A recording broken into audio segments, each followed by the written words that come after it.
지금부터 분과 세미나 2 강연을 시작하도록 하겠습니다. 저는 분과 세미나 사회를 맡게 된 국회 도서관 정보기술개발과장 박광희입니다. 강연에 앞서 강연자이신 신재욱 팀장님을 소개해 드리도록 하겠습니다.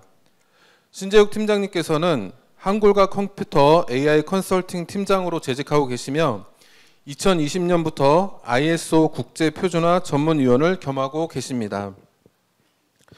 오늘 신재욱 팀장님께서는 AI 기술로 실현하는 효율적 업무 혁신이라는 주제로 강연을 해주시겠습니다. 큰 박수로 강연을 청해 듣도록 하겠습니다.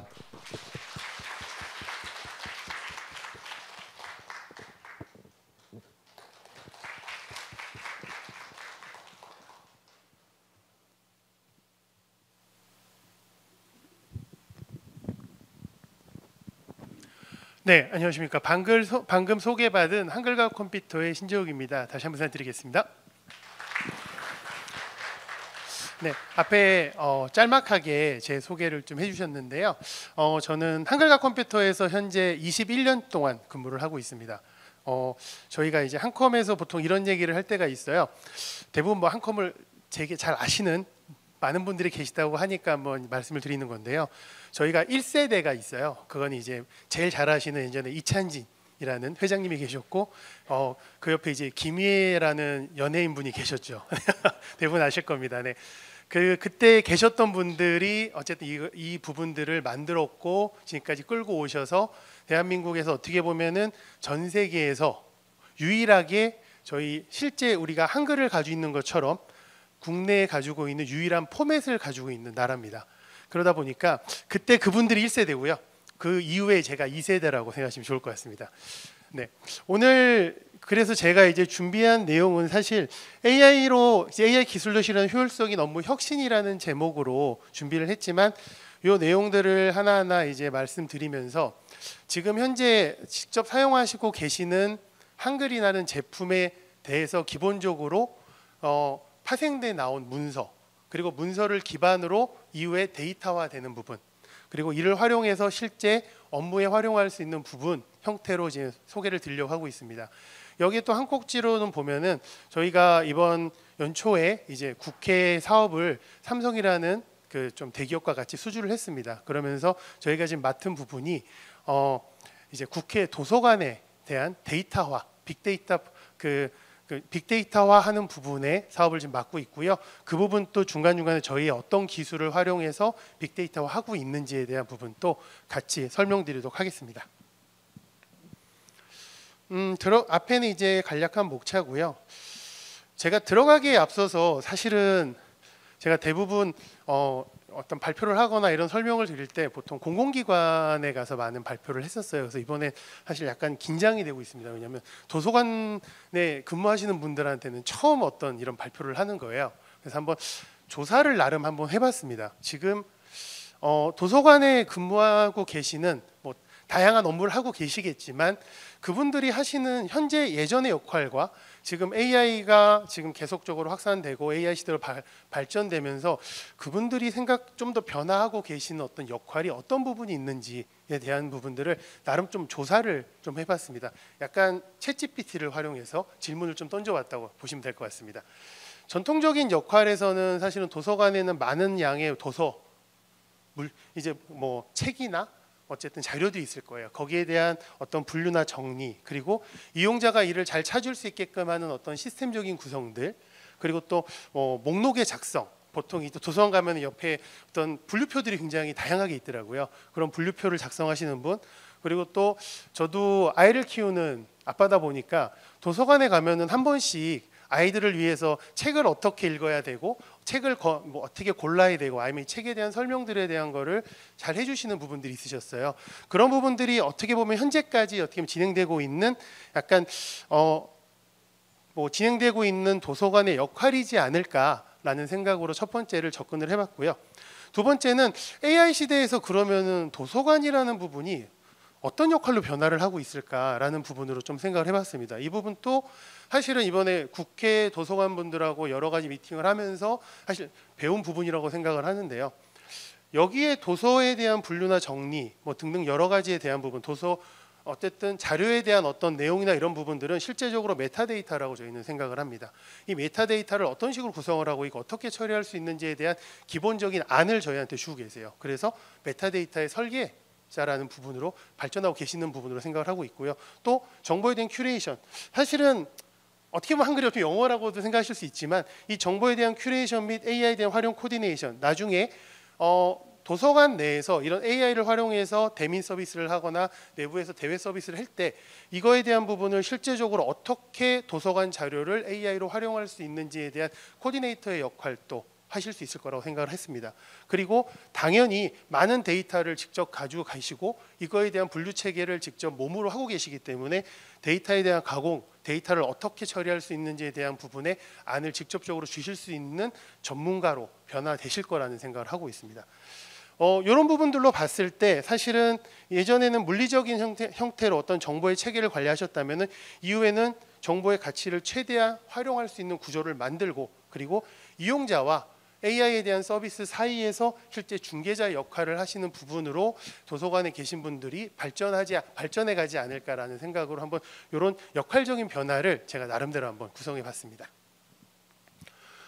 다음은 지금 어쨌든 도서관이란 부분이 제 생각엔 굉장히 많은 데이터를 가지고 계신 하나의 데이터의 창고라고 생각을 합니다. 그런 부분들로 좀 접근해서 보다 보니까 한번 데이터를 한번 찾아봤습니다. 공공도서관에 있는 자료가 과연 얼마나 될까? 사실 어마어마한 양이 있죠, 당연히. 근데 이 자료 중에 전자화된 자료들, 그러니까 도서 기준에 사실 저희는 문서 기준이다 보니까 자꾸 이제 책이라는 생각으로 접근하다 보니까 그럼 도서에 관련된 데이터 양은 얼마나 많이 늘어났는가라는 부분으로 접근을 했습니다. 그러다 보니까 지금 공공도서관의 전자자료라고 돼 있는 이 부분이 이 전자자료는 사실은 뭐 책도 있을 수 있고요. 뭐 예를 들어서 동영상 자료 가면은 뭐 신문 뭐 다양한 여러 형태의 자료들이 있는데 그런 자료들이 약 5억 건 정도 있다라는 자료를 찾아봤고요. 그리고 2023년 대비 지금 현재 한 4배 정도의 자료들이 폭발적으로 증가하고 있다라는 부분을 제가 확인을 했습니다. 그리고 이걸 다 통합해서 연간 전자자료는 끊임없이 계속 2배 이상으로 자료들은 쌓이고 계속 축적되고 있다라는 부분을 확인하게 됐습니다. 이 부분들을 보면서 그럼 이 전자자료들이 계속 쌓여가고 있는데 이 자료들을 어떤 식으로 데이터화를 해서 실제 나중에 대민 대외 서비스로 활용해야 되는가라는 부분으로 좀 접근을 하다 보니까 그럼 이거에 대해서 필요한 부분이 어떤 부분이 있는지에 대한 부분으로 내용을 접근하게 됐던 거죠. 그래서 사실 이 부분은 앞부분하고 완전히 연결이 되진 않지만 실제적으로 인공지능의 프로젝트를 진행했을 때 요즘 인공지능이라고 하면 대부분 파인튜닝이라는 얘기를 많이 합니다. 인공지능의 많은 내용을 학습시켜서 우리한테 맞는 인공지능을 만든다라는 개념인데요. 이런 부분 할 때 데이터를 처리해서 작업하는 시간에 대해서 가장 많이 걸리는 게 어떤 부분이냐라는 부분이 옆에 나와 있는 부분입니다. 보면 빨간색으로 된 부분이 사실은 이쪽은 실제적으로 AI에 대한 모델에 대한 부분이 되게 개발적인 역량이라고 보면 빨간색으로 보면 데이터 증감, 라벨링, 식별, 수집, 정제라는 부분은 실제 이 데이터를 활용하기 위해서 지금 현재 데이터 라벨러라고 하는 사람들이 직접 이 부분을 손으로 수기를 한다거나 아니면 데이터에 대한 부분을 어떻게 처리할지에 대한 부분들을 계속적으로 검토하고 있는 부분이라고 보시면 됩니다. 이 중에 가장 많은 부분을 차지하는 부분, 50%라는 부분을 차지하는 게 라벨링과 그리고 정제입니다. 이 정제라는 부분은 뭐 쉽게 설명드리면 이런 거죠. 데이터를 많이 가지고 계시는데 이 데이터들이 중복 데이터가 있느냐, 그리고 여기에 데이터로 책이나 어떤 도서 이런 부분이 아니라 실제 데이터와 DB로 했을 때 이런 부분들이 불필요한 요소들이 있지 않느냐라는 부분을 실제로 검색하고 찾아서 이런 부분을 클린징 작업을 한다고 하거든요. 클린징 작업을 하고 이걸 또 AI가 학습할 수 있는 형태의 내용으로 실제적으로 어떤 데이터를 만들기 위해서 라벨링, 실제 사람이 손으로 데이터셋을 만드는 작업들을 많이 하고 있습니다. 이런 부분들이 어떻게 보면은 전체 이런 작업, 굉장히 많이 쌓여 있으신 데이터에 대한 부분의 작업을 이후에 어떤 다른 형태로 가공하기 위해서 하는 중에 가장 많은 시간을 소비하는 부분이라고 보시면 될 것 같습니다.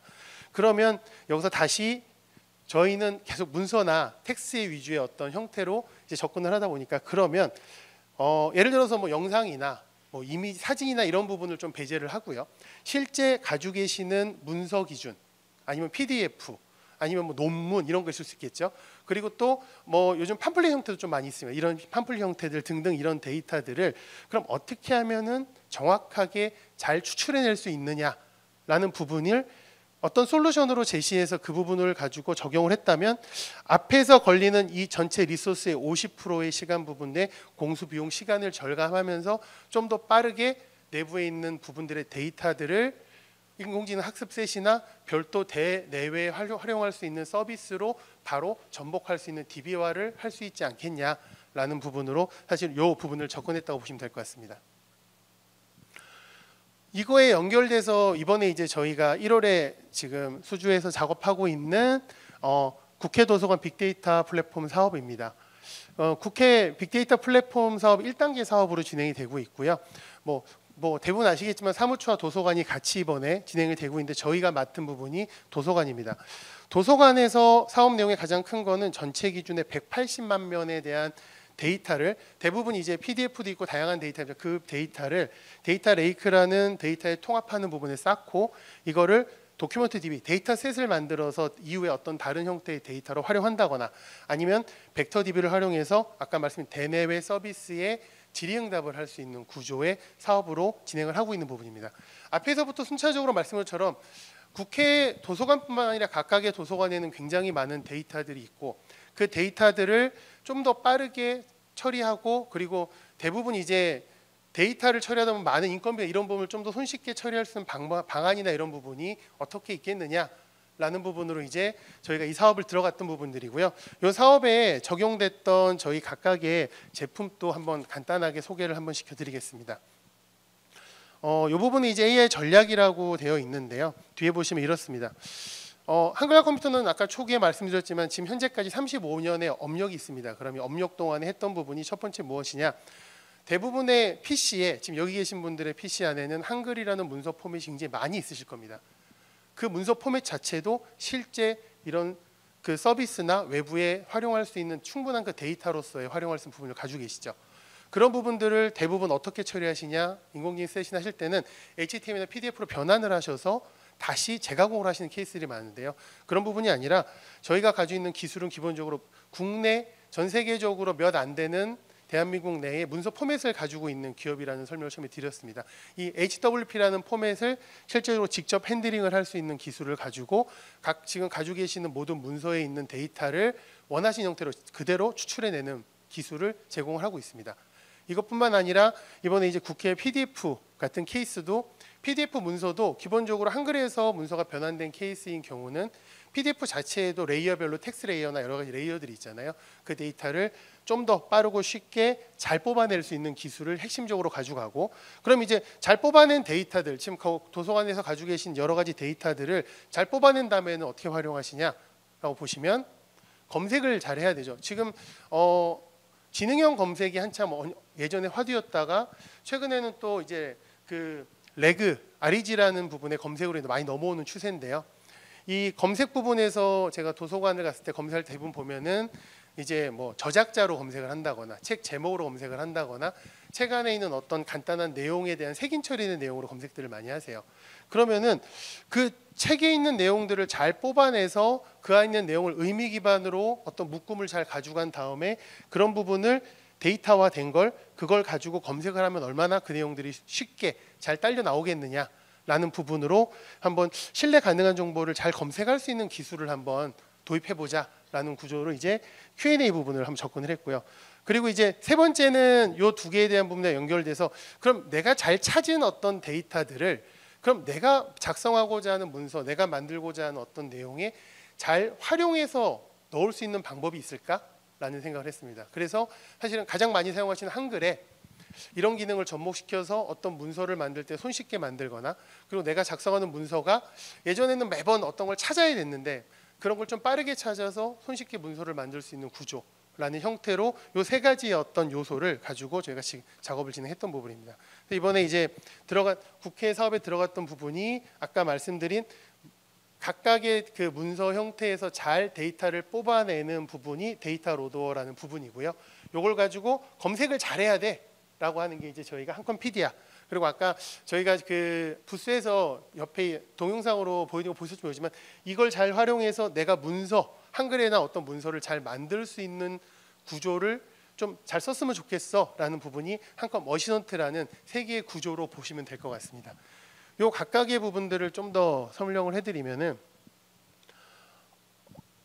데이터 로더라는 부분은 사실은 어떻게 보면은 거의 고유 명사라고 생각하시면 될 것 같습니다. 데이터 로더라는 거는 각각의 가지고 계신 내부에 있는 전자화된 데이터들에 있는 부분을 추출해내는 겁니다. 예전에도 추출해내는 기술들은 많이 있었습니다. 대부분 어떻게 추출하면 그냥 풀 텍스트로 추출을 하셨어요. 그러다 보니까 텍스트로 추출한 부분들에 대한 부분에 소실되는 정보도 굉장히 많았죠. 예를 들어서 표에 대한 추출을 많이 하시는 케이스들이 있습니다. 표를 추출했을 때 그냥 텍스트로 쭉 뽑아보면 얘가 표에 대한 위치는 나오지 않고 쭉 텍스트로 표 내용 일자로 쭉 나오는 케이스가 있어요. 그런 케이스는 또 어떤 방법을 쓰였냐면은 얘만 따로 빼서 CSV 형태의 데이터 형태로 뽑아내셨습니다. 이런 형태로 하다 보니까 그러면은 내가 이 텍스트 문서에서 추출된 텍스트 형태와 그리고 표에서 나온 내용은 CSV를 별도로 가지고 있다 보니까 두 개의 연결성이 떨어지는 형태가 있었던 거죠. 그런 부분을 얘가 정확하게 문서 서식에 맞춰서 그리고 이 내용들을 체크해서 정확하게 데이터를 추출할 수 있는 형태로 기능을 제공하고 있습니다. 그리고 문서의 의미 단위를 구분한다는 부분으로 이제 AI 학습용이나 레그 형태 데이터로 바로 데이터셋을 가져갈 수 있는 구조, 그리고 이제 다양한 포맷 형식을 제공하는데요. 이걸 좀 더 보여드리면 지금 화면에 보시는 부분이 요즘 뭐 가장 단순하게 얘기하는 레그라는 환경의 시스템입니다. 벡터 스토어라는 부분에서 추출된 데이터를 DB화하고 그리고 LLM을 통해서 프롬프팅에 질문을 합니다. 예를 들어서 이런 거죠. 2024년도에 2024년도에 나온 김진명 씨가 뭐 작성한 소설책을 검색해줘. 이런 식으로 질문을 던질 수 있는 거죠. 그러면은 그거에 대한 부분에 김진명 씨가 그날 출판한 소설책의 제목과 그 내용들을 벡터 DB화된 데서 한번 추출을 하고 이거에 대한 거를 사용자한테 전달할 때는 LLM이 이걸 말로 만들어 주는 겁니다. 그래서 2024년 매돌에 김진명 씨가 어떤 책을 맺고 이 책에 대한 내용은 이런 내용입니다라는 내용을 실질적으로 바로 보여줄 수 있는 형태를 하기 위해서는 이 책에 대한 정보 그리고 책 자체에도 메타DB들을 가지고 계시더라고요. 보면은 출판 연도 등등 그런 내용들을 접목시켜서 책의 내용과 같이 추출해내는 방법이 있습니다. 그러면은 이런 부분들에 대한 색인된 정보, 데이터 로더에서 이제 그런 부분의 문서를 추출해내고 그걸 서로 엮어서 벡터 DB화하면은 LLM을 통해서 프롬프트로 질문을 했을 때 그런 답을 좀 더 원활히 빠르게 답을 받을 수 있는 구조라고 보시면 될 것 같습니다. 이게 보면 기본적인 그냥 문서입니다. 눈으로 보시면 단순한 문서고요. 문서에 지금 좀 깨져 보시는데 개요가 있고 추진 배경이 있고 뭐 밑에는 이제 추진 근거가 있습니다. 이런 케이스에 보통 예전에는 데이터를 추출하실 때 보면은 이걸 그냥 풀로 쭉 뽑으세요. 그러면 텍스트 파일로 어떻게 하면은 개요, 사업 개요, 개요 이렇게 쭉 텍스트가 나오고 앞에 있는 뭐 동그라미나 이런 건 다 날아가거나 아니면 일반 폰트로 되어 있으면 보이는 케이스가 있습니다. 이런 케이스에는 사실은 이거를 DB에 넣으면 그냥 텍스트로 풀 DB로 들어가기 때문에 검색을 하면은 얘가 순차적으로 쭉 찾아서 검색을 합니다. 그럼 굉장히 속도가 느려요. 이런 부분들은. 근데 데이터 로더를 통해서 데이터를 추출하는 형태로 가면은 지금 여기는 없지만 하이라키 구조라는 거를 가져갈 수 있습니다. 이 사업 개요의 개요 밑에 있는 사업명을 질문을 하면 이 문서의 사업 개요의 사업명은 이거다라는 부분들을 순차적으로 인식을 해서 데이터를 뽑아주는 거죠. 그럼 이런 문서가 여러 개가 있을 때 내가 이 그 데이터 이게 제 내용이 뭐냐면 그 데이터 친화적인 문서에 대한 웹한글 기항기 도입 현황이라는 개요인데요. 지금 깨져 보이는데 이 부분을 찾기 위해서 이런 내용들을 앞단부터 하나하나 체크해서 이 답을 낼 때까지에 대한 부분들을 연결성 있게 그래서 이 질문을 했을 때 이거는 어떤 문서 내에 이 사업 개요를 가지고 있는 형태라는 거를 의미를 서로 연결해 주는 형태로 텍스트를 추출해 준다고 보시면 될 것 같습니다. 그래서 요거를 뽑아주는 형태들은 이제 안에서 뽑을 수 있는 거는 페이지 번호나 위치, 문단 그리고 문서 관련의 메타 정보들 그리고 텍스트뿐만 아니라 문단, 테이블, 머릿말, 꼬릿말 부분이나 문서에 대한 레이블 등등 그리고 테이블 같은 경우는 행렬 정보뿐만 아니라 보통 표 안에 표 이렇게 이런 케이스들이 많이 있는데요. 그 표 안에 있는 표 부분도 그 표의 위치값을 가지고 뽑아주기 때문에 얘가 어느 표에 어떻게 위치가 들어있는 것까지도 판단해서 데이터를 뽑아줘서 이후에 그 표도 같이 처리할 수 있는 형태로 뽑아주고 있는 형태라고 보시면 될 것 같습니다. 그래서 이제 이 부분의 특장점으로 다시 한번 설명드리면 텍스트 추출은 당연히 가능한 부분이고 이 텍스트의 문서 포맷별 규칙 기반의 텍스트 메타데이터 추출, 그러니까 문서의 헤더 정보나 이런 정보들을 다 가지고 계시는 케이스들이 있어요. 그런 헤더 정보를 직접 추출해서 데이터화를 하고 아까 말씀드린 레벨 정보라는 게 있습니다. 보통 우리가 보면은 대제목, 중제목, 소제목이 있잖아요. 그럼 최종 밑에 내용이 있어요. 그러면 대제목, 중제목, 소제목까지 해서 밑에 내용이 하나의 의미를 가지고 있는 건데 밑에 있는 내용만 뽑아내면은 이 텍스트에 대한 내용만 인식하는 거지 위에 있는 제목에 대한 부분까지는 의미를 체크하기가 어렵죠. 그런 부분들을 각각의 레벨을 묶어서 뽑아주기 때문에 전체적인 구조를 하나의 형태로 텍스트화해서 처리할 수 있는 형태로 구조를 만들어주는 부분이 있습니다. 그리고 이 레이아웃 추출 부분은 아까 말씀한 것처럼 문단이나 다단 정보들, 보통 다단 정보 같은 경우는 양쪽 단, 양쪽 배분 다단으로 했었을 때 다단에 대한 정보가 제대로 양쪽에 맞춰 뽑혀지지 않는 케이스가 있습니다. 그런 부분도 맞춰서 뽑아주고요. 표 이미지나 이런 부분들도 표 문서 내에 있는 이미지 정보들이나 이런 부분들을 뽑아서 표 영역을 분석하고 표 안에 표나 그리고 중복된 표 그리고 페이지가 나눠진 표에 대한 부분도 위쪽과 아래쪽의 의미를 같이 분석해서 활용할 수 있게끔 연결된 데이터 형태로 구분해서 뽑을 수 있게 되어 있습니다. 그런 이렇게 정확하게 뽑혀져 있는 데이터의 구조를 가지고 AI가 활용할 수 있는 학습 세수로 만든다면은 이런 부분들은 기본적으로 이제 예전에는 이런 부분이 정리가 안 되다 보니까 사람이 다 라벨링을 처리를 다 했습니다. 100%. 그러다 보니 눈으로 하나하나 보면서 체크했던 부분들을 이런 형태로 활용해서 좀 더 손쉽고 빠르게 할 수 있는 부분들이 발생을 하는 거죠. 자동화 처리가 된다고 생각하시면 될 것 같습니다. 이런 부분이 좀 더 쉽게 처리할 수 있는 부분으로 보시면 될 것 같고요. 그러면 이제 이렇게 처리된 데이터들을 가지고 이제부터 질문을 할 겁니다. 이 질문을 하기 위한 의미셋을 어떻게 구성을 할 거냐라는 부분인데요. 기본적으로 앞단에서 처리된 문서 데이터를 기반으로 하고요. 그 질의응답 시스템을 통해서 그거에 대한 부분을 잘 가지고 와서 화면단에 사용자가 원하는 형태를 뿌려주는 구조라고 보시면 될 것 같은데요. 요거에 대한 부분 이렇게 간단히 보시면 이렇습니다. 지금 현재 가지고 계시는 대부분의 그 검색 부분들은 데이터 양이 쌓일수록 굉장히 시간이 많이 걸리는 문제가 하나 있고요. 그리고 질문을 하기 위해서는 여러 개의 뎁스에 대한 질문들을 해야 되는 부분들이 있습니다. 그리고 이 문서의 양이 산재되어 있기 때문에 이거에 대한 부분에 실제 이 질문했을 때 그거에 대한 부분이 어디서 출처인지 어떤 내용인지를 직관적으로 보기가 좀 어려운 케이스들이 있는데요. 그런 부분에 탐색이 어려움이 있고 또 LLM만으로 활용해서 도입하시는 케이스들이 있어요. LLM을 활용해서 좀 얘네가 가지고 있는 내용을 좀 손쉽게 찾아야지 했을 경우는 LLM에서 아까도 뭐 잠깐 얘기했었지만 파인 튜닝을 명확하게 모든 데이터를 하지 않는 케이스면은 할루시네이션이 발생할 수 있습니다. 내가 질문한 거에 대한 내부 데이터를 가지고 답변 주지 않고 외부에 있는 데이터를 가지고 그냥 실제적인 통용적인 답을 주다 보니까 그거에 대한 대비 이게 정말 내가 질문한 내용이나 이런 내용이 맞냐라는 부분에서는 할루시네이션이 발생할 수가 있고요.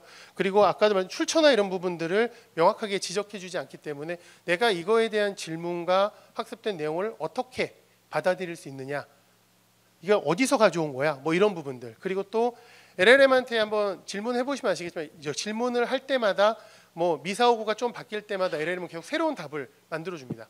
그러다 보니까 일관된 답변의 이런 부분들을 좀 찾기가 어려운 부분들이 있었던 거죠. 이런 부분들을 사실 PDR라고 적었지만 이건 사실은 레그라는 특정 기술에 대한 부분의 솔루션인데요. 레그를 활용했을 때 내부에 아까 말씀드린 PDR나 데이터 로더를 통해서 가지고 계신 많은 데이터들을 벡터 DB화하고 이 벡터 DB화한 내용을 기반으로 어떤 내용에 대한 질문을 던졌을 때 그걸 기반으로 답을 전달해 받는 겁니다. 그러다 보니까 PDR에서는 기본적으로 이런 답에 대한 부분을 실제 출처가 있는 내용을 명확하게 확인을 하고 거기에 있는 내용에 대한 위치나 필요한 부분을 부분적으로 검색을 하고 이거를 실제 내가 필요한 문서까지 아니면 내가 필요한 어떤 내용까지 실제 보여주면서 이 데이터들을 눈에 바로 찾아볼 수 있게끔 구성이 되어 있습니다. 이 부분은 저희가 지금 여러 군데 지금 시범으로 테스트를 하고 있는데요. 실제 지능형 검색이나 일반 검색보다는 굉장히 더 빠르다는 평가를 받고 있습니다. 비교인데요. 내부 문서 기반으로 답변하는 PDR라고 되어 있는데 이게 LLM에 주는 답변입니다. LLM에 대한 2024년 공공부문의 관광자원 투자 현황을 지역별로 알려줘라고 했을 때 요즘 챗GPT나 외부에 있는 LLM들은 학습을 끊임없이 하고 있습니다. 그러다 보니까 공개되어 있는 문서들은 대부분 수용해서 학습을 하고 있는 겁니다. 그러다 보니 답이 나옵니다. 충분히. 기본적인 답이 나오는데 이 부분이 이런 답들이 요즘은 링크도 걸어주긴 해요. 보통 링크가 보면 신문 기사나 특정 어떤 사이트에 있는 게시판을 걸어주긴 합니다. 근데 이게 정말 이 질문의 답과 질문과 이 내용이 명확하게 매칭되느냐는 걸 하기 위해서는 클릭해서 몇 번의 뎁스를 찾아서 들어가셔야 되는 부분들이 발생을 하고 있습니다. 그럼 이렇게 됐을 때 이게 맞아? 그렇다고 또 그 내용을 그냥 복사해서 LLM 챗GPT나 여러 가지 쓰실 때 복사해서 자료를 만드셨는데 막상 수치나 이런 게 다를 수도 있어요. 왜냐하면 LLM은 대부분 아시겠지만 자기가 몰라도 답을 줍니다. 나한테 학습되지 않은 정보여도 답을 줘요. 이게 저희가 어떤 상황이 한번 있었냐면은 전라도 쪽에 이제 소규모 LLM을 한번 다른 업체랑 해서 제공한 적이 있었어요. 근데 소규모 LLM을 제공했는데 2025년도 이제 현재 상황에서 지금 이분들이 이제 그 학습된 내용이 현재까지 다 되어 있는지 판단을 못하고 2025년도에 현재 우리 도지사님이 어떤 일을 했는지 알려줘라고 질문을 한 겁니다. 그럼 이제 어떤 답이 나왔을까요? 이 질문이 어떻게 나왔냐면 그 바로 전 도지사님이 했던 부분을 현재 도지사님이 한 것처럼 다 데이터를 뽑아내는 거예요. 왜냐하면 얘는 이후의 건 학습이 되지 않아 있거든요. 지금 이런 부분들이 현재 굉장히 마주에서 많이 발생하고 있습니다. 그러다 보니까 그러면 LLM을 가지고 계속적으로 어떤 사양이나 이런 부분을 접근하는 게 맞냐? LLM에 파인 튜닝을 해주면 됩니다. 계속 끊임없이 파인 튜닝, 예를 들어서 연 단위든 월 단위든 계속 파인 튜닝을 해서 현재 여기서 가지고 계시는 모든 데이터를 AI의 인공 데이터 학습 데이터로 만들고 학습을 시켜주시면은 쓰실 수 있는데 이거에 대해서 가장 큰 문제가 여러 가지가 있습니다. 첫 번째는 GPU 파워가 굉장히 많이 들어갑니다. 여기서 사업이나 아니면 실증 사업 같은 걸 해보신 케이스가 있는지 제가 그거는 파악이 안 돼 있는데요. 실증 사업을 제가 해보신 분들을 만났을 때 어떤 얘기가 제일 많냐면 LLM에 대한 부분을 한번 내부에서 직접 구축을 하시려고 노력들을 많이 하세요. 기본적으로. 그러다 보니까 내부에 있는 데이터를 초기에는 파인 튜닝이라는 걸 하세요. AI 즉 응답셋을 많이 만들어서 AI를 우리에 맞는 학습 데이터를 계속 밀어 넣어서 이제 우리 AI 답변을 만들어야지 해서 AI 학습셋을 만들어 놓고 가장 큰 2년 3년 뒤 지나면 얘는 이 전 데이터만 가지고 있는 AI잖아요. 그럼 또 학습을 해야 되는 거예요. 근데 이 학습을 또 하기 위해서는 또다시 GPU 파워를 또 만들어야 되고 그리고 이 AI 학습셋을 계속 만들어야 되는 문제들이 발생을 하는 거죠. 그러다 보니까 이게 첫 번째 자원, 두 번째 인건비가 엄청나게 들어가는 부분이라는 걸 대부분 지금 인지를 하고 계시는 거죠. 그러다 보니 방금 얘기한 레그 시스템이라는 부분이 현재는 많이 도입이 되고 있습니다. 레그 시스템은 아까 말씀드린 것처럼 벡터DB라는 곳에 내부에 있는 데이터셋을 만들어서 DB화 시킵니다. 그리고 질문을 할 때 레그 시스템에다가 먼저 한번 질의를 하고 거기에 나온 데이터를 받아서 LLM이 답을 만들어서 사용자한테 던져주는 거예요. 그러니까 앞단에 보통 이제 참조용 DB라고 하죠. 참조용 DB에 있는 내용을 우선 체크를 합니다. 여기서 나온 답을 기준으로 하다 보니까 훨씬 빠르게 DB에 있는 것들을 기반으로 해서 좀 더 이제 GPU 파워도 적게 들고 구성하는 데 쉬운 거죠. 그럼 똑같은 질문을 하실 수 있습니다. 그럼 레그에는 그러면 한번 벡터DB 만든 다음엔 그 다음에는 데이터를 계속 쌀 수 없잖아 라고 하시는 케이스가 있거든요. 그래서 보통 하시는 방식이 레그 시스템을 만들 때는 파이프라인을 하나 만드세요. 그래서 계속 신규로 생성되는 데이터와 벡터DB를 연결을 합니다. 하나로 연결을 해서 신규로 생성되는 데이터는 계속적으로 특정 타임이나 시간에 끊임없이 돌면서 그거를 그대로 다시 벡터DB화하는 작업들을 자동화 처리하는 구조를 만들어 놓습니다. 그러면 LLM에다가 파인 튜닝을 하는 거에 비해서 굉장히 적은 자원과 적은 인건비를 통해서 자동화하는 벡터DB를 구성할 수 있는 거죠. 그러면은 LLM에서 질문할 때 틀린 답이 나오는 부분은 얘를 한번 통해서 나오기 때문에 그런 부분의 할루시네이션을 확실히 줄여줄 수 있는 구조라고 생각해 주시면 될 것 같습니다.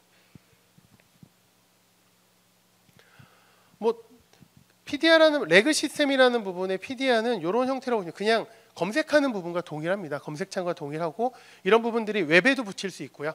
그리고 뭐 한글이나 이런 프로그램에 아니면 내부에 사용하시는 특정 시스템에도 붙일 수 있습니다. 그러면 검색을 하면은 이 검색한 내용에 대한 답이 나오고 그 답에 대한 부분의 최종 밑에 이건 어디서 어떤 내용을 기준으로 답을 줬다라는 참조 내용까지도 같이 보여주게 되어 있다고 보시면 될 것 같습니다.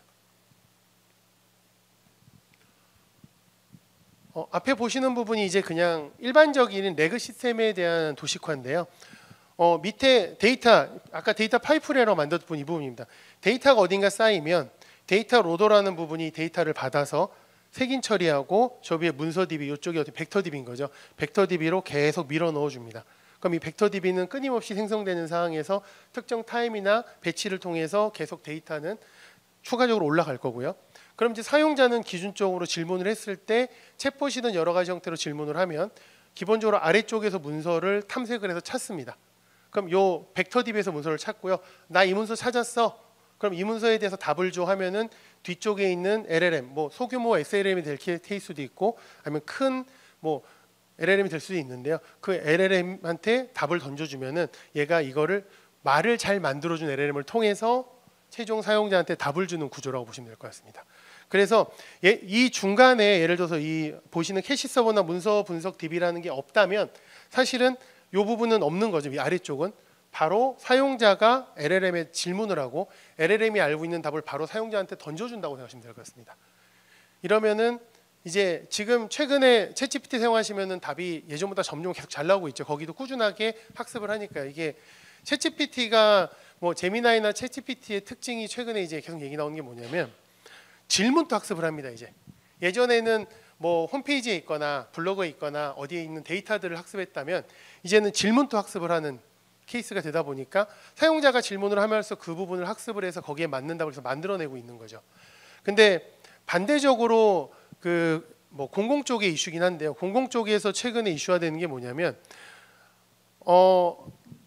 내부에서 가지고 있는 문서를 그냥 업로드해서 그걸 기준으로 어떤 문서나 내용을 요약하는 형태들을 많이 중간에 하셨는데 이게 내부 문건이 밖으로 나가다 보니까 보안상 문제가 발생을 하는 형태가 됐었어요.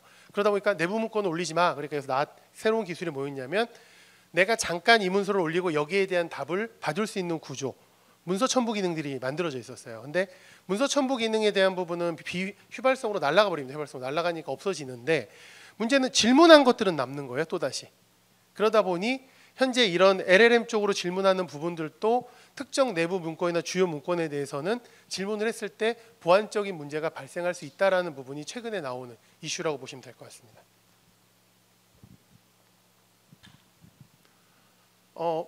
이제 마지막으로는 저희 어시스턴트라는 부분인데 요거는 그 기본적으로 한글에 챗봇 엔진이 붙었다고 보시면 될 것 같습니다. 요거는 뭐 기술적인 부분보다는 그 자연어 기반으로 직접 질문들을 하신데 아마 챗GPT를 통해서 문서 작성을 하실 때 참고된 내용을 많이 뽑으실 거예요. 내가 보고서 쓸 때 이런 내용이 있으면 어때? 요즘 저희도 신입을 많이 뽑는데 이 신입 직원들이 보고서를 써달라고 얘기를 해요 그들한테. 그러면 요즘 챗GPT 열어가지고 내용을 쭉 입력을 하더라고요. 그다음에 쭉 나온 내용을 한글에 복사 붙여 딱 해놓고 약간 수정을들을 많이 해서 답을 내더라고요. 근데 이제 그런 거를 보면은 그러면은 왜 챗GPT에다가 질문을 하고 얘를 다시 복사해서 한글에 붙이지? 워드에 붙이지? 이런 생각들을 했던 거죠. 그런 부분들을 굳이 귀찮게 할 필요가 없잖아. 그러면 이런 거를 잘 처리할 수 있는 챗봇이 문서 기능 옆에 붙으면 어떨까라는 생각을 했던 거고요. 그리고 여기에 이제 그러면 LLM과 연동을 했는데 그럼 이후에는 그럼 또 각각의 내부에 만들어져 있는 레그라는 아까 시스템을 같이 접목하면 어떤 부분이 좋을 건가라는 부분을 접근했습니다. 그래서 문서를 작성하기 위해서 고객이 가지고 있는 데이터를 활용하고 LLM을 활용해서 문서를 작성을 초반부터 도와줄 수 있게 해주면 되게 편하지 않겠냐라는 부분을 접근했던 부분이고요. 요즘 그 처음 오는 친구들이 가장 저희도 사실 이렇게 저희도 한컴이라는 회사가 되게 오래됐다고 말씀드렸잖아요. 저희도 약간 문서 쓰는 스타일이 공무원 스타일이에요. 아직도 보고서 서식을 명확하게 만들고 보고서에 딱 채워놔야 되고 그리고 그 각 기관에서 전자결제 쓰시잖아요. 저희도 그런 형식으로 똑같이 쓰고 있습니다. 그러니까 요즘 나오는 신규 기업들하고는 좀 달라요. 예전에 한참 저희 한컴을 이제 색깔로 조사할 때 나왔던 뭐냐면 한컴은 어떻게 보면 공무원 스타일의 회사다라는 이슈가 좀 있었거든요. 그러다 보니까 지금도 저희가 좀 그렇게 작성을 하고 있는데, 그런 부분으로 접근을 딱 신입이 들어오면 문서 시작부터 작성을 되게 어려워합니다. 처음 들어오는 친구들이 너 이거 보고서 한번 써봐. 그러면 이제 요즘 그 대학 나온 친구들이나 그 이전 좀 요즘 MZ 세대 전이라고 하는 친구들은 보면은 되게 자유롭게 문서를 작성하는 패턴들을 가지고 있더라고요. 학교에서도 그렇게 작성들을 많이 하고 내부에 뭐 PT를 하고 어쨌든 토론을 할 때 많이 한다고 하는데, 그런 부분들이 아닌 어떻게 보면은 정형화된 문서의 초안을 작성하는 부분에 되게 어려움을 갖고 있더라고요. 그리고 아까 옆에가 그 내용인 거죠. 보고서나 제안서에 정형화된 문서를 던져줬을 때 이걸 채워가지고 와라고 하면 되게 어려워합니다. 그래서 보통 옛날에 하신 분의 문서를 찾아요. 그리고 그걸 뺏깁니다 일단. 그리고 텍스트를 바꿔요. 그리고 챗GPT한테 물어보는 거죠. 이거 어떻게 바꾸면 돼? 그러니까 이런 부분도 어려움이 있다고 하고, 또 저희 회사다 보니까 이제 똑같은 일을 계속 시킬 때가 있어요. 반복적으로. 그럼 이제 그런 부분들도 이거를 왜 내가 열심히 대학 나와서 이 돈 받고 이걸 똑같은 일을 맨날 해야 돼? 이런 부분들도 있어요. 그런 부분들에 대한 부분, 또 업무 효율성이 떨어지니까 어떻게 하면 좋을까 등등. 그리고 뭐 아이디어, 그렇죠? 새로운 아이디어는 계속 나오지 않습니다. 그런 부분들을 어떻게 접근하면 되느냐. 그리고 아까 말씀드린 자료를 찾아야 되는데 저희도 자료가 엄청 방대해요. 30분. 그런 거를 어떻게 잘 찾을 수 있느냐라는 부분. 그리고 제가 처음에 회사 입사했을 때는 저희 한글과 컴퓨터다 보니까 글자 틀리는 거, 그러니까 오타를 되게 싫어하셨어요. 그래서 저희 한글과 컴퓨터에서 과를 띄면은 끌려가서 1시간씩 욕을 먹고 했는데, 그런 부분에 요즘은 그런 건 없습니다. 근데 이제 이런 부분들까지도 한번 이런 걸 자동화하거나 AI를 통해서 사용자가 좀 더 빠르게 처리할 수 있는 방안을 좀 어떨까라는 부분으로 이제 어시스턴트가 접근했다고 보면 될 것 같고요.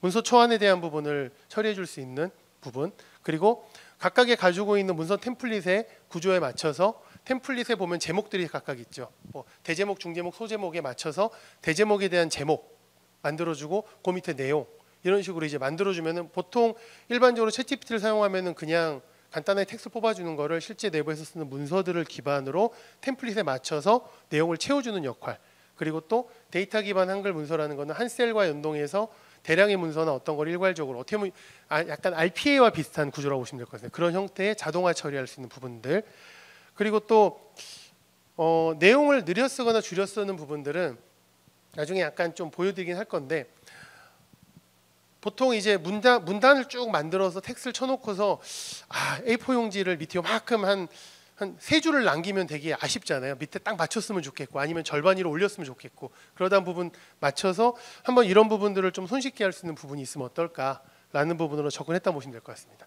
그리고 또 하나, 대화형 문서 탐색이라는 부분은 내부에 가지고 계신 문서를 실제적으로 업로드를 하는 거예요. 내부에다가 업로드를 하고, 나 이 문서 기반으로 문서를 좀 작성하고 싶어, 아니면 이 문서에 있는 내용을 요약해줘, 아니면 이 문서에 있는 내용들을 좀 잘 설명해줘 라는 부분으로 사실은 접근한다고 보시면 될 것 같습니다.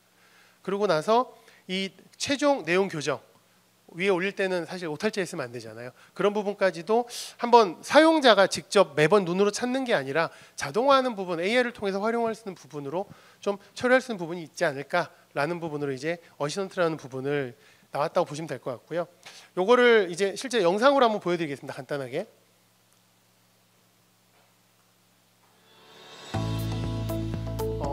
간단하게 이제 편집장에서 초안을 작성하는 부분입니다. 요거는 이제 내부에 어떤 서식이 없는 형태의 초안 작성이고요. 반응형 웹이라는 부분을 통해서 질문을 던집니다. 그럼 질문을 던졌을 때 위에 대한 내용에 대한 답을 실제로 만들어주고 최종 이거에 대한 거를 문서에 맞게끔 떨어뜨려주는 역할을 하는 부분입니다. 다음은요. 다음은 서식이 포함되어 있는 문서를 작성하는 부분들입니다. 저희 가장 많이 쓰시는 내부 보고서들이 있거나 유형이 있을 겁니다. 그 유형들을 등록을 해놓고 그 유형에 맞는 주제나 핵심 내용들을 기본적으로 넣어주면 방금 그 서식에 맞는 형태의 구조로 각각의 칸에 맞춰서 내용을 작성해 주는 겁니다. 제목, 그리고 목차, 그리고 하단에 각각의 대제목에 대한 내용들을 직접 넣어주고요. 이제 요 각각의 내용들을 가지고 간단하게 수정 정도를 해서 처리하시면 되는 구조라고 보시면 될 것 같습니다.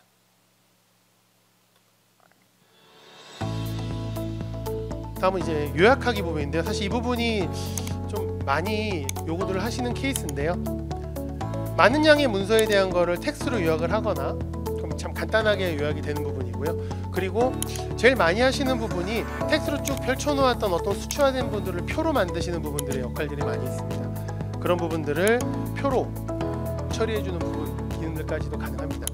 이렇게 했을 때 이제 예전에 이런 거 하나 만들면 시간이 걸렸다면 좀 간소하게 빠르게 처리할 수 있는 부분들이죠. 근데 이제 요 요약하기 부분에 대한 부분을 가장 많이 말씀하시는 케이스가 뭐냐면 결제할 때 이제 1차 어떤 보고서를 쓰셨을 때 처음에 보고하실 때 그 위로 올라가실 때 맨 위로 올라가실 때는 자꾸 요약서 짧게 드리잖아요. 왜냐면 맨 위에 계신 분은 너무 많은 양의 문서를 봐야 되기 때문에 임팩트 있는 내용만 딱 정리해서 최종 보고를 해야 된다라고 하시는 케이스가 있어서 요약하기 기능들을 지금 실제로 많이 쓰시는 케이스들이 있어요. 그러면은 좀 더 빠르게 문서의 내용을 요약을 하고 중점적인 내용만 전달할 수 있는 구조로 가져가시면 될 것 같습니다. 어시스턴트에 대한 흐름도인데요. 이거는 뭐 간단히 설명드리면 오피스라는 제품에서 사용자가 어떤 기능이나 내용에 대한 질문을 했을 때 챗봇이 똑같습니다. 이 부분 챗봇이고요. 챗봇 엔진 부분에서 데이터에 대한 서치를 하고 그리고 이 내용에 대한 전처리한 거를 프롬프트 우리가 이제 LLM 쪽으로 질문을 던질 수 있는 형태로 구성이 됩니다. 이 구성이 된 부분은 다양한 LLM들한테 뭐 이게 사실 요거는 ELM을 다 지원하는 부분들이긴 한데 이건 이제 사용자가 선택을 하는 형태고요.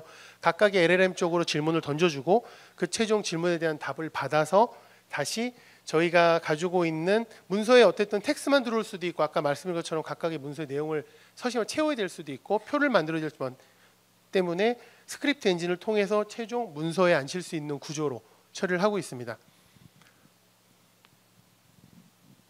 아까 그 앞에서 질문들을 하셨던 케이스들이 좀 있어요. 뭐냐면 이미지로 처리된 스캔된 문서들은 어떻게 처리합니까? 라는 질문을 많이 하셨거든요. 기본적으로 저희가 이제 어시스턴트라는 부분에 OCR 기능이 이제 서버 쪽에다가 구성을 하실 때 요청하시면 같이 들어갑니다. 그러면 이 OCR 부분은 대부분 PDF 문서가 텍스트로 변하고 있지만 스캔한 PDF도 많다 보니까 그런 부분을 이 OCR을 통해서 처리할 수 있는 구조를 가져갈 수 있기 때문에요. 이후에 이제 여기서 처리된 내용에 스캔된 내용을 OCR로 처리하고 이걸 받아서 LLM으로 질문을 해서 최종 문서나 답을 받을 수 있는 구조까지도 들어있다고 보면 될 것 같습니다. 지금 이후 확장 부분은 뭐 사실은 음성 부분까지도 지금 진행을 하고 있어요. 회의록이나 이런 부분을 받아서 텍스트화 처리해서 이제 내용을 넣는 부분까지도 좀 처리를 하고 있는 부분입니다. 다시 그냥 간단히 한번 설명을 다시 드리면 데이터 로더라는 부분은 지금 가지고 계시는 각각의 쌓여있는 산재되어 있는 데이터 특히 문서의 데이터의 기준으로 봤을 때 그런 부분을 한글이나 PDF 뭐 다양한 형태의 문서들을 잘 뽑아내준다. 뽑아내서 의미 기반의 문서를 활용할 수 있는 데이터화하는 작업 그리고 이거를 레그라는 부분으로 넣어서 이거 잘 뽑아낸 데이터를 고객이 원하는 어떤 내용을 좀 더 잘 뽑아서 답변을 줄 수 있는 부분으로 접근을 한다는 거고 마지막 세 번째가 이 두 개에 대한 질문을 받은 것들을 실제 사용자가 문서 작성이나 이후에 활용할 수 있는 구조에 또 원활한 구조로 하는 부분으로 생각하시면 될 것 같습니다. 이건 그냥 저희가 외부에 그 기대 효과로 말씀드리는 사항이긴 한데요. 그렇다고 저희가 이렇게 24시간 일하고 있는 건 아닙니다. 저희도 9 to 6를 꼭 지키고 있기 때문에 저희가 출근해서 보통 일반적인 회사들이 아침에 이전에 어떤 업무를 받은 거에 대한 보고서 작성 요청이 많이 있거나 어떤 내용들의 기한을 저희도 많이 작성을 합니다. 그럼 이걸 할 때 대부분 필요한 내용들을 찾고 그리고 이걸 어떻게 구성할지에 대한 생각들을 많이 하고요. 그걸 하면은 이제 또 한번 1차 컨펌을 봐서 보정을 합니다. 보정하고 내용이 이상하면 다시 하고 뭐하고 하다 보면 사실은 거의 이런 내용들이 컨펌이 안 나면 저녁 늦게까지 남아서 야근을 하는 케이스들이 많이 발생을 하고 있는데요. 지금 가지고 계시는 데이터들이 이런 거를 잘 활용하거나 한다면은 약간 이런 부분들이 많이 개선되지 않을까라는 기대 효과로 들어가 있는 부분이긴 합니다. 그래서 뭐 보고서의 초안이나 이런 부분들을 문서 교정 이런 거를 AI를 활용하고 보정이나 이런 부분들도 직접 사람이 아까 쓴 게 아니라 뭐 문서를 늘리거나 줄이는 뭐 아니면 요약하거나 하는 부분을 AI를 통해서 하고 이거에 대한 부분들을 이후에 가변 데이터를 처리해서 뭐 다양한 문서를 좀 빠르게 자동화 처리하는 부분으로 한다면은 사실은 빠른 업무 처리가 되지 않을까라는 형태로 내용을 적은 거라고 보시면 될 것 같습니다. 네, 이 부분은 뭐 앞에 설명을 넘어가도록 하고요. 그래서 이 부분이 좀 다시 한번 제가 이 내용을 넣은 게 뭐냐면 지금 계속적으로 저희가 이제 약간 도서관에 대한 측면의 어떤 도서관 데이터의 활용으로 얘기를 하다 보니까 이제 약간 좀 혼선돼서 설명을 계속 하고 있다고 생각을 제가 하고 있어요. 일반적인 업무용으로 자꾸 설명을 드렸던 부분이 있긴 한데요. 기본적으로 전 거의 유사하다고 생각을 합니다. 지금 가지고 계시는 부분에 대해서 가장 큰 부분은 도서관에 많은 데이터들이 지금 모여 있고 이거에 대한 부분을 어떻게 정제를 할 거며 정제한 거를 맞게끔 최종 변환을 하고 이거를 어떻게 쓸지에 대한 부분을 한 사이클로 생각을 하고 있습니다. 이런 부분을 통해서 사실 이런 부분에 대한 거를 가장 잘 아시는 분들이 도서관 내부 분들이시기 때문에 이번에도 국회 사업을 하면서 이런 어떤 어드바이스를 굉장히 저희가 많이 받고 있습니다. 이걸 받는 부분을 통해서 아까 말씀드린 로더를 통하고 어떤 REG 솔루션 PDR을 통해서 충분히 활용할 수 있는 데이터 대내외에 공개할 수 있거나 대민 서비스 활용할 수 있는 데이터를 잘 생성을 하고 그걸 이후에 잘 처리할 수 있는 구조로 가져가면 될 거라고 생각을 하고 있고요. 오늘 여기 지금 설명드린 내용들은 사실 뒤에 저희 부스에 그대로 또 설명을 드리실 수 있고요. 와서 한 번 더 관심을 보여주시면은 좀 더 직접적인 내부 내용을 주시면 거기에 맞는 설명도 같이 하도록 하겠습니다. 사실 장시간 좀 지루한 내용이었는데요. 아무도 밖에 안 나가시더라고요. 그래서 되게 감사한 마음으로 이만 줄이도록 하겠습니다. 고맙습니다. 네, 강연 잘 들었습니다. 강연 내용과 관련해서 질문이 있으신 분은 손을 들어주시면 마이크를 전달해 드리도록 하겠습니다. 질문 있으신 분 손 들어주십시오.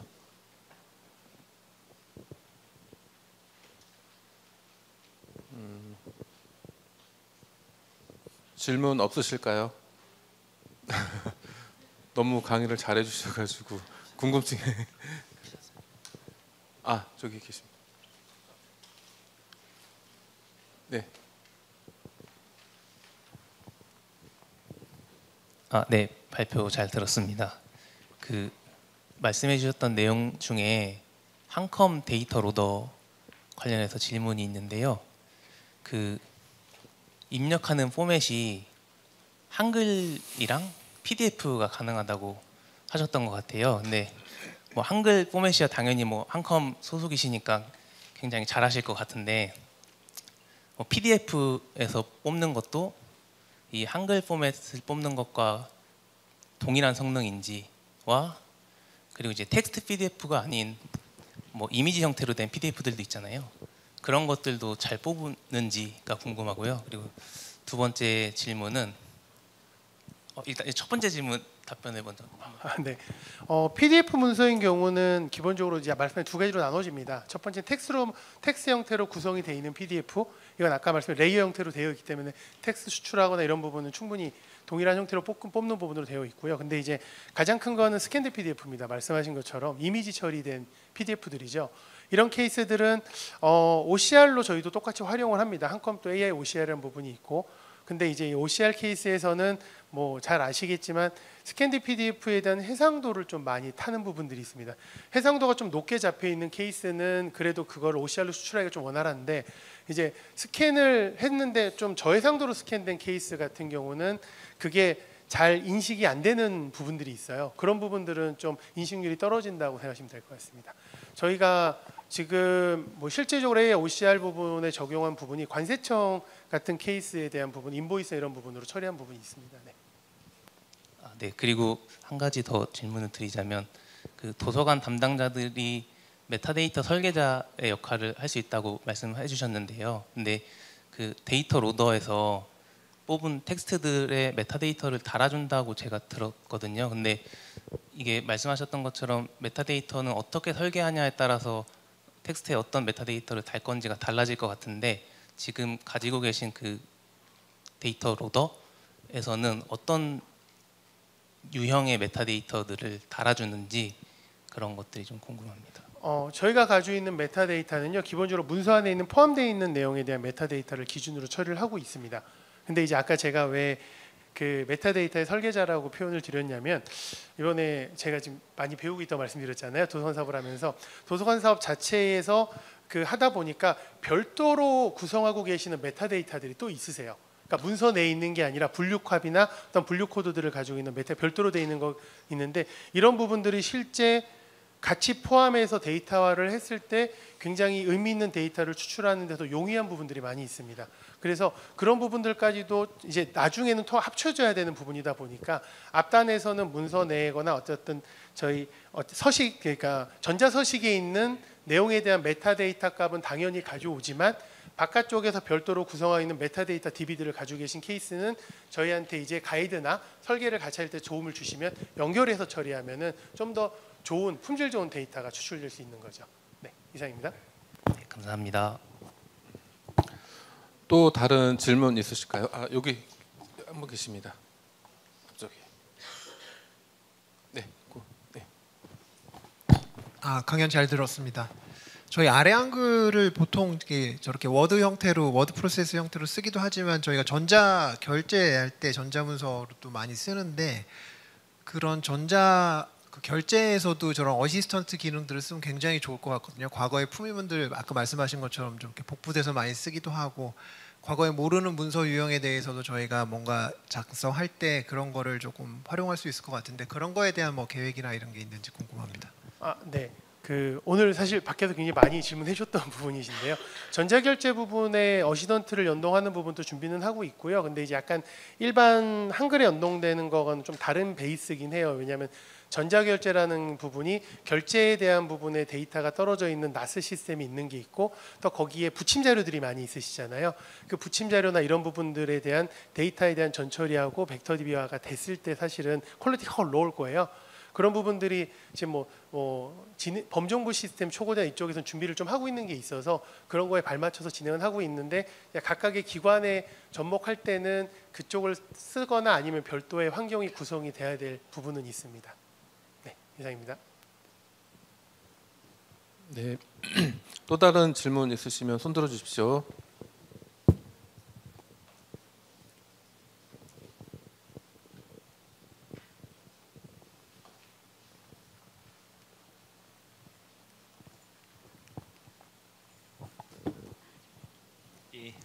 반갑습니다. 잘 들었고요.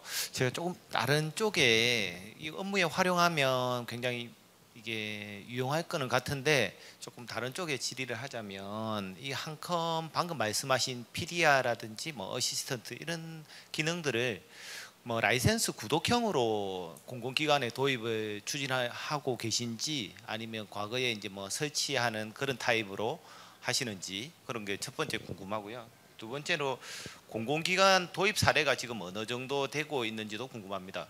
세 가지인데 마지막은 조금 그건 한컴이 이제 국내 소프트웨어인데 이게 그 기능적인 툴이 그 다른 쪽으로 우리나라 외적으로도 이게 수출하거나 그런 그 의향이 있으신지까지 이렇게 세 개가 궁금합니다. 이상입니다. 네, 하나 첫 번째부터 설명을 드리면은 어시던트는 나라장터에 지금 등록이 되어 있고요. PDR는 아까 먼저 벡터 DB화하는 부분이 약간 SI성 사업이 굉장히 커요. 내부 데이터를 DB화하는 부분이기 때문에 그 부분은 저희가 지금 좀 SI 업체를 통해서 해야 되다 보니까 이게 어느 부분이 맞는지 체크하는 부분이라고 보시면 될 것 같고요. 어시던트는 구독형이긴 한데 일단은 설치를 해야 되는 환경이잖아요. 그래서 그런 형태로 해서 제공을 하고 있습니다. 뭐 LLM이나 이런 게 있으시면 연결할 수 있고 없는 케이스도 저희가 업스테이지나 뭐 네이버 하이퍼클로버 X에 대한 소규모 LLM을 같이 제공을 하고 있기는 해요. 그런 부분 쉽게 쓸 수 있게 되어 있고요. 그리고 죄송한데 두 번째 다시 한번 해주세요. 예. 그 방금 말씀하신 부분이 공공기관에 네, 어느 정도 맞습니다. 도입이 되어 있는지 궁금합니다. 이게 금년 12월에 출시가 됐고요. 지금 도입을 하고 계세요. 그러니까 뭐 도입에 지금 최종 확정된 부분들은 이제 뭐 한국수력원자력 같은 케이스는 도입 확정이 돼 있고 그 외에 이제 약간 좀 말씀드리기 어려운 국방 보안 쪽의 업체에서 하고 있고 뭐 이런 부분은 들어가 있는 부분들은 있고요. 지금 뭐 계속적으로 사업이 나오고 있고 AI가 실제적으로 이렇게 크게 사업이 나오는 게 대부분 금년부터 시작되다 보니까 금년 하나씩 확산이 되고 있다고.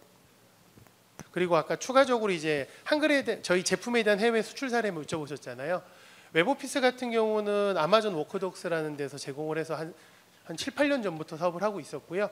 최근에는 이제 대만 쪽에 K단이라고 있어요. 그쪽에 저희 SDK 형태로 오피스를 가져가서 그 나라 쪽에 이제 약간 그 공공 쪽에 오피스 형태로 지금 납품하고 있는 걸로 잘 알고 있어요. 그 외에도 뭐 약간 반미 성향이 있는 러시아나 이런 쪽에도 계속 납품하고 있는 사례가 있었습니다. 네, 이상입니다. 또 다른 질문 있으실까요?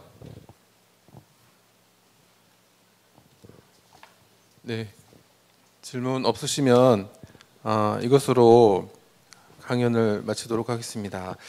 생성형 AI 기술이 도서관 사서분들의 업무와 일상에 가져올 혁신에 대해 실제 사례를 통해 생생하게 배울 수 있는 매우 유용한 시간이었습니다. 좋은 강연 준비해 주신 신재욱 팀장님 감사드립니다. 이것으로 본과 세미나를 마치도록 하겠습니다.